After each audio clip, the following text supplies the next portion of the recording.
ini kalau punya anggur di rumah, itu sampai kok nggak berbuah-buah ya, kenapa ya? Itu karena hanya dipupuk, hanya istilahnya dimanjain saja. Coba kalau nanti di pruning, dipotong ujungnya, nanti akan keluar bunga.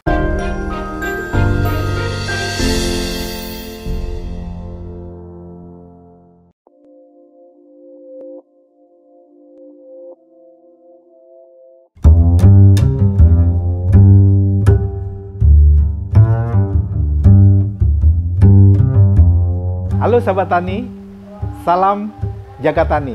Perkenalkan, saya Dodi Kusuma atau biasa dipanggil Mbah Deka ya. Saya dari Sain Garden. Di sini saya petani, katanya petani milenial, tapi padahal udah tua. Kenapa kok anggur? Satu alasannya, kalau untuk bidang yang lainnya udah banyak banget, terlalu banyak ahlinya, ya kan. Kemudian satu, yang kedua, bukan berarti tidak ada tantangan ya kalau kita main yang jenis yang lain, tapi sungguh unik apabila kita mempunyai tambahan pengalaman dari hal-hal yang tidak umum. Nah, kita tahu bahwa anggur itu umumnya hidup di daerah subtropis kan ya, 2 musim, dimana dalam 1 tahun itu hanya bisa panen satu kali, yaitu pada saat musim panas ya. Di sini menjadi tantangan buat kita penghobi anggur, bagaimana caranya kita bisa menanam anggur ini di daerah tropis. Kebetulan kita penghobi ya, sesama penghobi kita dapatnya, jadi kita tukar ukuran biasanya dari para senior, kita mendapatkan bibit-bibit itu. Bahkan ada juga yang kadang-kadang kita memaksakan nih, ada beberapa kawan yang baru pulang dari luar negeri membawa bibit seperti dari Thailand, kemudian ada beberapa juga senior yang bawa dari Ukraina, dari Jepang. Itu kita minta dong pembibitnya, minta enteresnya, atau mungkin sekaligus minta bibitnya. Nah, kebetulan teman-teman tuh baik, jadi kita bisa tukar, bahkan ada ya tentunya kita mesti jeli-jeli lah untuk mencari bibit-bibit itu sendiri.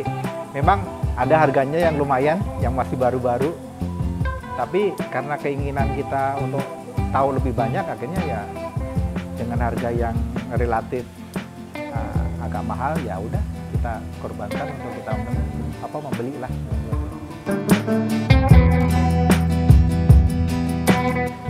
Ini kebetulan entres ya. Entres ini boleh dibilang kalau anggur yang kita tanam di Indonesia ini kan, itu harus kita rekomendasikan untuk melakukan dengan sistem grafting atau sistem sambung ya. Baik itu sambung langsung ke batangnya maupun sambung pucuk. Nah, biasanya kita itu di batang bawahnya atau rootstock itu kita menggunakan anggur, biasanya anggur lokal ya. Itu jenisnya ada Red Master, kemudian ada Isabella, kemudian ada satu lagi, lupa saya. Nah itu kemudian ada juga rootstock yang dari luar juga ada, kayak jenis Cordex, kemudian jenis lagi, ada banyak lah jenisnya. Nah, itu di bagian bawahnya untuk sambungannya, karena kalau anggur lokal itu kayak tadi Isabella, kemudian Red Master, itu dia udah mengenal dengan dengan dunia atau tanah atau media culture tanah di Indonesia kan.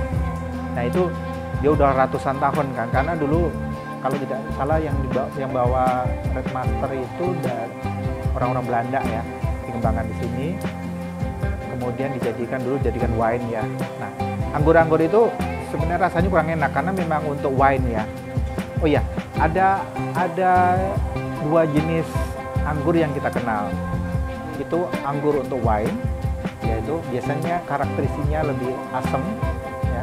Kemudian anggur untuk meja atau table grape, yaitu untuk buah, untuk kita makan langsung.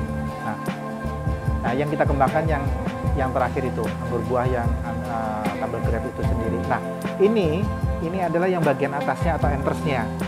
Nanti akan kita sambung dengan anggur rootstock tadi atau anggur lokal tadi untuk menjadi kemudian sesuai dengan varietas yang asalnya seperti itu. Anggur itu susah-susah gampang ya.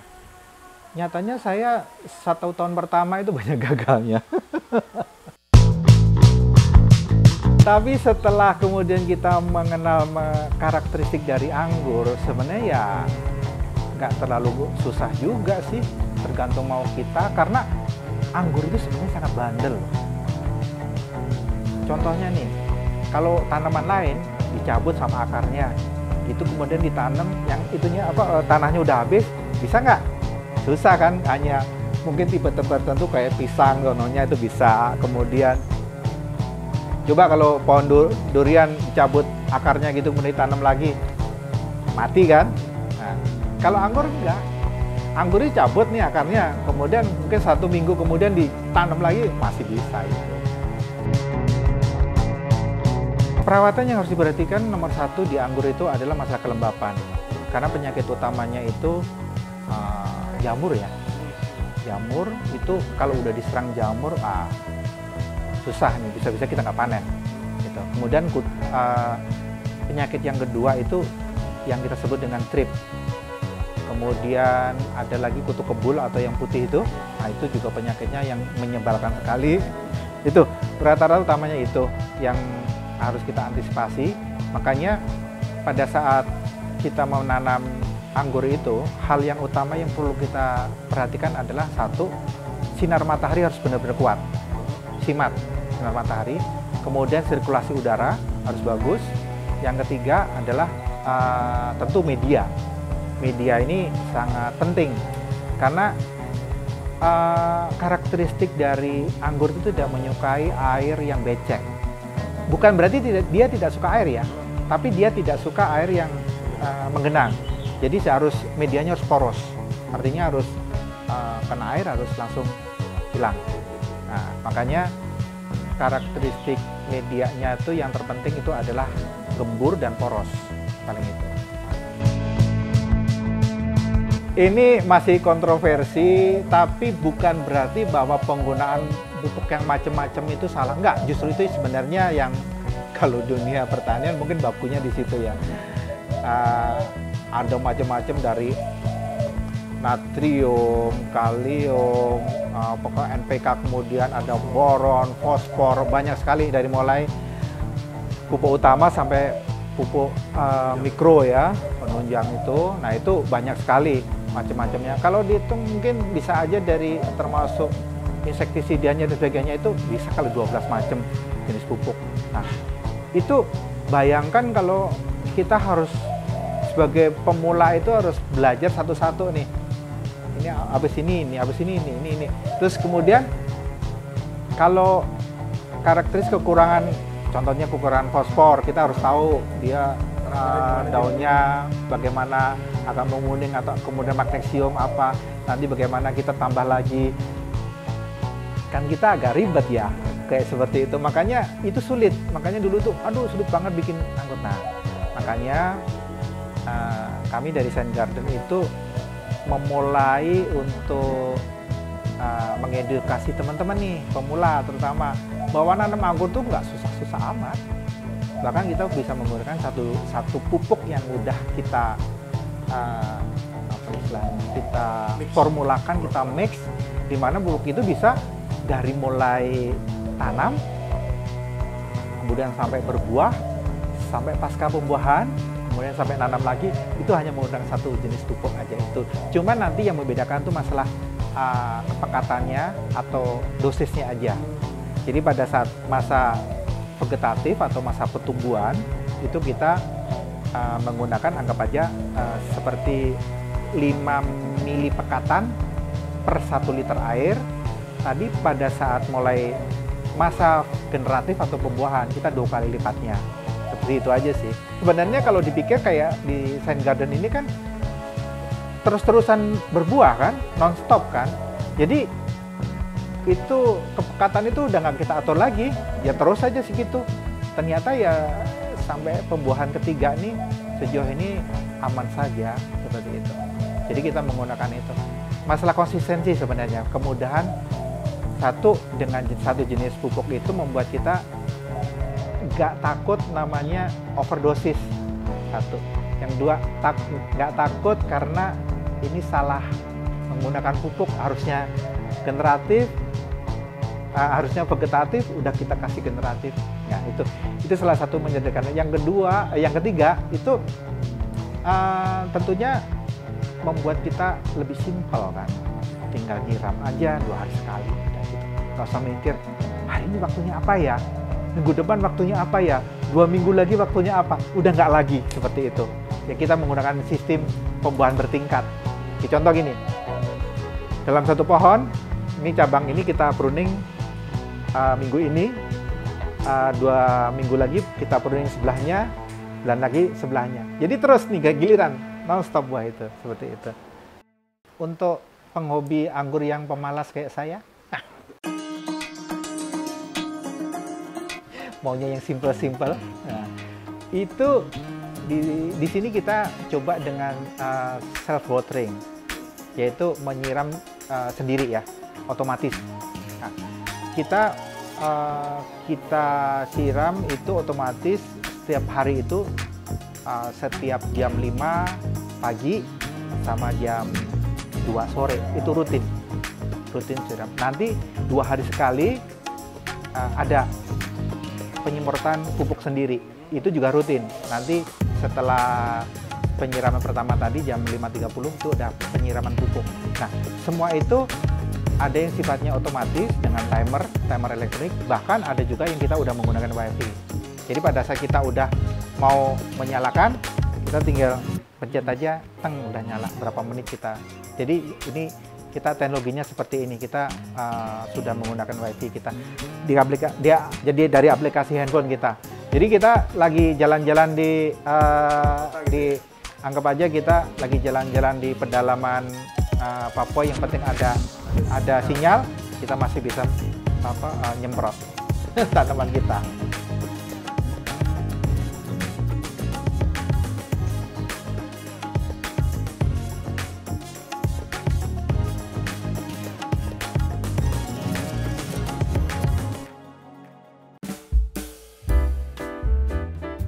Kalau sementara ini yang anggur lokal yang sudah diproduksi itu sebenarnya sudah lama ya, seperti yang di Kediri, di Probolinggo, di Bali itu ya. Kita kalah dengan luar karena berkaitan dengan rasa, ya kan? Pada dasarnya yang ditanam di daerah-daerah tersebut, kayak Gilo Belgi yang dari Kediri, itu kan rasanya asemnya kuat gitu loh.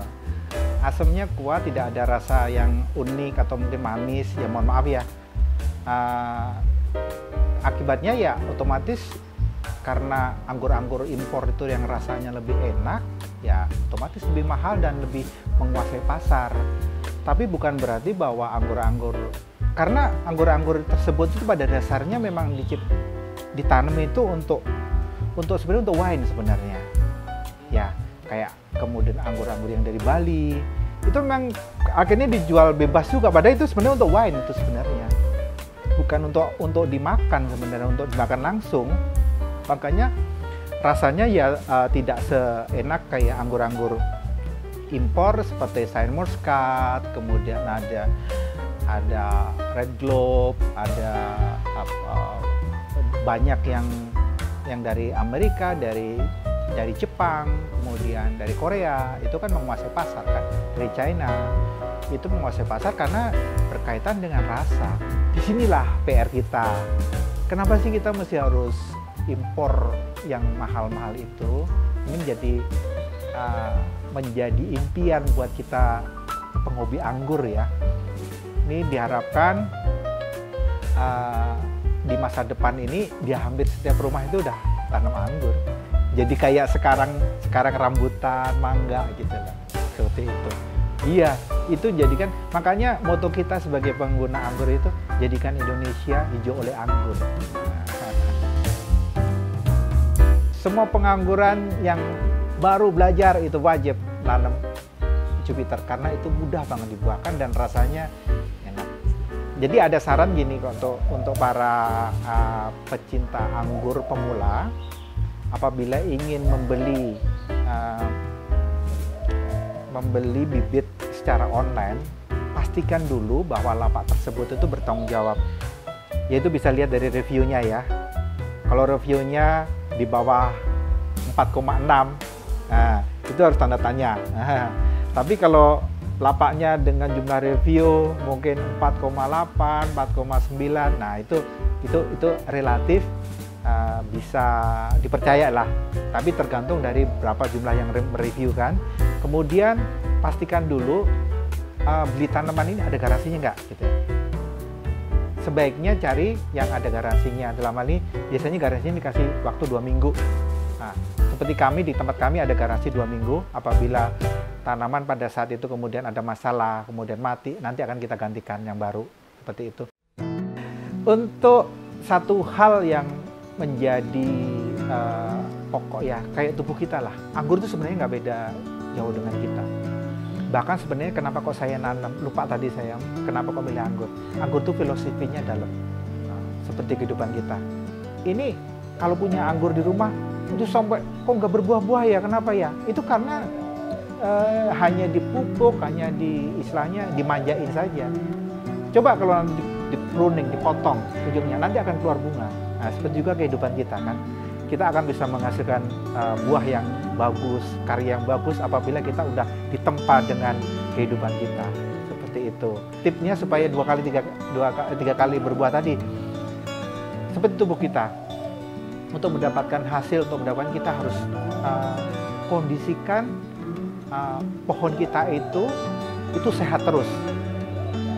Hilangkan penyakit, pupuk dengan proporsional yang bagus sesuai dengan kebutuhannya. Dan jangan lupa kasih sayang.